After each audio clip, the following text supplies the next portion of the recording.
반갑습니다. 말씀과 함께 하루를 시작하는 주님의 백성들을 예수님의 이름으로 축복합니다. 2024년 11월 27일 수요일 오늘 주신 말씀은 호세아 8장 1절부터 14절까지입니다. 나팔을 불어서 비상경보를 알려라. 이스라엘 백성이 나의 언약을 깨뜨리고 내가 가르쳐준 율법을 어겼으므로 적군이 독수리처럼 나 주의 집을 덮칠 것이다. 우리 하나님, 우리 이스라엘이 주님을 압니다. 하고 나에게 호소하면서도 복된 생활을 뿌리치니 적군에게 쫓길 것이다. 이스라엘이 왕들을 세웠으나 나와는 관계가 없는 일이다. 통치자들을 세웠으나 그 또한 내가 모르는 일이다.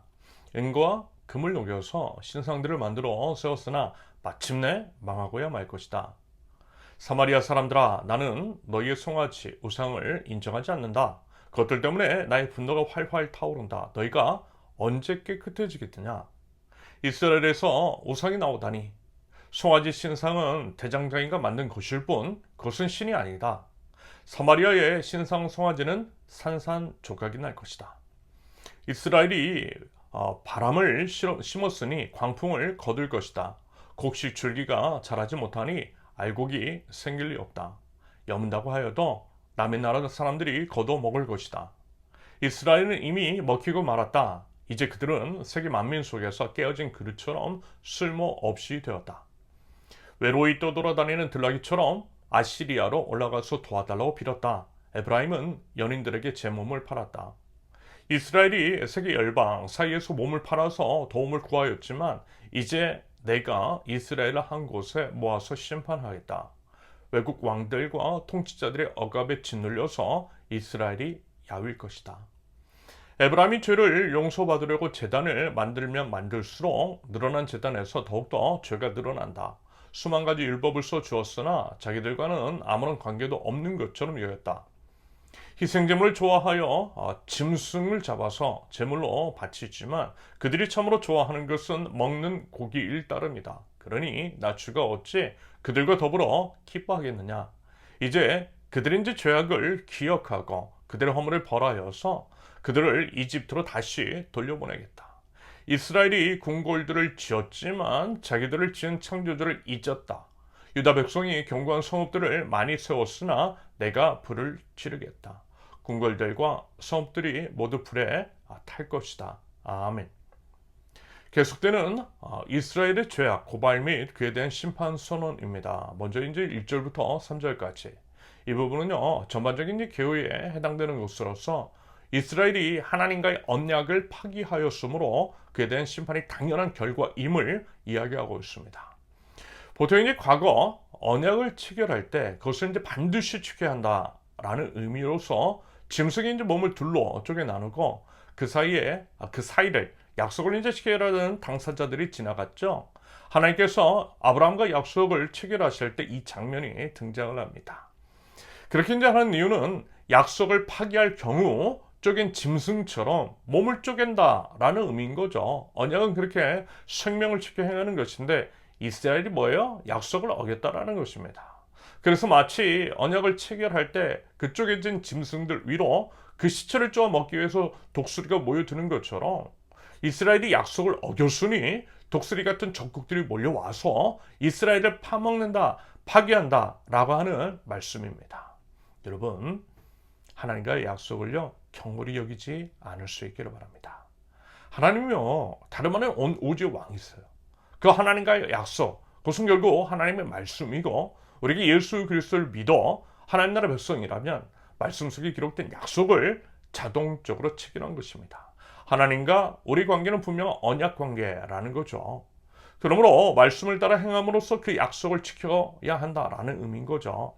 그것이 하나님 나라 백성의 의무요 책임이며 은혜에 의해서 구원을 받은 자로서의 마땅한 반응인 것입니다.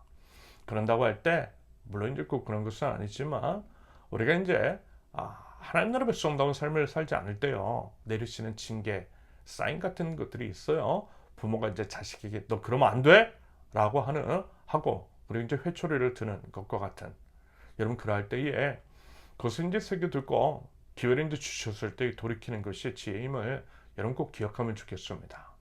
그것이 언약을 맺은 자의 마땅한 태도요. 우리의 살 길이며 우리의 마땅한 행할 바라는 거죠. 아울러 호미로는 충분히 막을 수 있는 것을 가래로도 막지 못하는 경우는 없어야만 할 것이다 라는 말씀입니다. 이어서 이제 4절에서 7절까지는 이스라엘의 죄악에 관한 고발이 돼 왕과 우상에 대한 것들입니다. 둘의 이제 공통점이 뭐냐면요, 하나님께서 그 둘을 세우신 적이 없으시다라는 거예요. 그러니 이제 당연히 하나님께서 인정하지 않으시고요, 가증스럽게 여기신다라는 것입니다. 먼저 이제 북이스라엘의 경우 그 나라에 세워진 왕들은 지난번 말씀을 드렸듯이 혈통이 이어지지 않았어요. 쿠데타를 통해 세워진 왕들이 대부분이었고, 그것은 결국 하나님의 뜻이 아니라 인간의 권력의 탐욕에 따른 것이었습니다. 그러게 더러운 탐욕의 피비린내가 가득한 북이스라엘 왕조였다라는 거죠. 그러므로 그런 왕들이 하나님을 경외하고 하나님 나라 질서에 따른 통치를 펼칠 리 만무할 것입니다. 오히려 어때요? 자신의 욕망을 충족시켜줄 우상 만들고요, 그것을 경배하며 온갖 악한 짓을 했을 것입니다. 당연히 하나님께서는 그것을 이제 용인하실 리 없고요, 그에 대한 진노에 따른 심판을 내리시겠다라는 말씀입니다. 우상은 파괴될 것이며 그 땅의 모든 생산물 또한 피폐해지고 궁핍해질 것이랍니다. 그만큼 하나님의 진노가 크시다라고 하는 의미인 것이겠죠. 여러분, 부디 우리요 하나님을 시험하지 않길 바랍니다. 오직 하나님의 뜻에 합당한 삶의 선택이 있고요, 하나님만 예배할 줄 아는 지혜로운 하나님 나라 백성들이 되실 수 있기를 기대합니다. 그러면서요, 안타까운 점은 이 점입니다. 8절부터 이제 10절까지의 내용이 바로 그것인데요, 어려움에 처하게 되고 고난이 임하게 되었을 때 답은 하나밖에 없잖아요. 한 분 하나님을 찾아가야 하는 거잖아요. 더더군다나 하나님께서 이제 택하신 백성이라면 더더욱 그래야 하는 것이 맞는 것이겠죠. 하나님 나라 백성은 모든 상황 속에서 자동적으로 하나님 앞에 엎드리고 자동적으로 또 이제 고난 중에는 더더욱 그래야만 하는 것입니다. 그게 이제 지혜이고 고난을 피할 수 있는 유일한 길이라는 거죠. 그런데요, 여러분, 이스라엘은 어떻게 했어요? 힘 있는 나라에 가서 구걸했어요. 하나님 찾아가지 않았어요. 아시리아와 같은 힘 있는 나라 찾아가서 빌붙은 거예요. 그러니 어때요? 상황은 더욱더 악화되겠죠. 그리고 아시잖아요, 사람에게 기댈 거 없다라는 것을 말입니다. 그들이 희망과 위로가 되기보다는 오히려 어때요? 더 억압하고 더 착시하더라는 것을 말입니다. 고양이에게 생선을 맡기는 격이죠.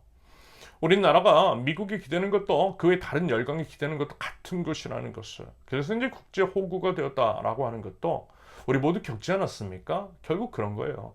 그만큼 사람에게, 힘센 나라에게 운명을 맡기는 것만큼 어리석은 것도 없다라는 것입니다. 이 점을 반드시 기억해야만 할 것입니다. 마지막으로 11절부터 14절까지는 의미 없는 제사, 하나님께서 이제 받지 않으시는 예배에 관한 한숨입니다. 말씀 보세요. 죄 용서를 위해서 제단을 만들면 만들수록 뭐라고요? 죄가 더 늘어난다라고 하세요. 하나님께서 주신 말씀은 지키라고 하신 것인데 지키지 않더라는 것입니다. 희생제물을 좋아하여 짐승을 잡아서 제물을 바치지만 그들이 참으로 좋아하는 것은 뭐래요? 먹는 고기를 따름이래요. 여러분, 혹시 이런 것이라는 생각이 들지 않습니까?